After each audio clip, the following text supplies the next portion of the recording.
Dicen que el tiempo vuela y no hay refrán más cierto que este. De hecho, ya han pasado 2 años desde que celebrásemos la última Euskal Escontza. Beste behin ere, larunbat honetan, apirilak 5 abantarrok gure jantzirik onenak armairutik atera eta laskarrerezera joango gara. Gure arbasoek gure lurraldean eskontzak ospatzen zituzten bezala ospatzera. Zalantzari gabe, edertasunez beteriko ekitaldi bat izango da. Y de lo que tampoco me cabe duda es que esta gran boda vasca no sería posible sin la inestimable labor de la novia, el novio, así como de los distintos grupos y asociaciones del municipio.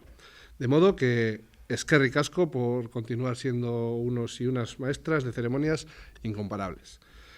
Ya solo me queda animar a abantarras y visitantes a que se acerquen a las carreras y nos ayuden a recrear esta boda vasca. Recordad que para meternos en el papel es importante ir ataviados o ataviadas del traje tradicional euskaldun.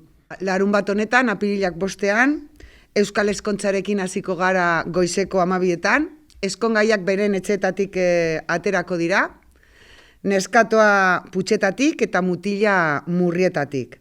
Abantoko musika eskolaren musikarekin girotutak.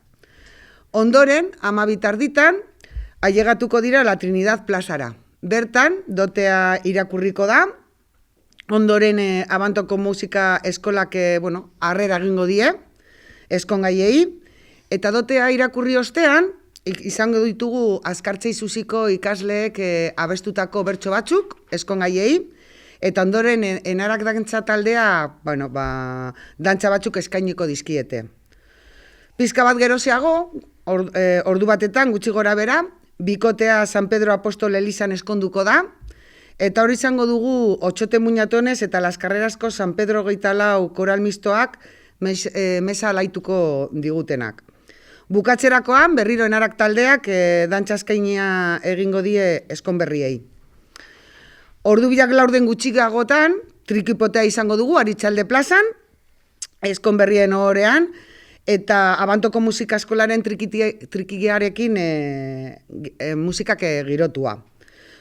Ondoren, Las Carrerasko emakume taldeak, agape bate banatzen lagunduko gaitu. Arratsaldeko 3etan, hor ja herri baskaria izango dugu, Las Carreraseko frontoian, pilotalekuan, eta gogoratu bebai ezinbesteko izango dela Euskal Jantziekin etortzea. Baskarirako txartelak, banatu ditugu, esan behar dugu ia denak saldu ditugula, eta bazkaldu ondoren izango dugu erromeria. Erromeria pilotalekuan bebai, laguntasun dantza taldearen eskutik, eta 5 inguru hasiko gara, eta gero ja 7 irtengo gara denok frontoitik, eta fruistariak taldearekin herriko kaletatik abiatuko gara, kantuekin eta beste denon artean. Ospakizuna amaitzeko fruistariak taldeak herriko kalea alaituko ditu kantutegi batekin, joango gara denok, tabernaz taberna, aspaldiko abestiak eta euskaldun abestiak abesten.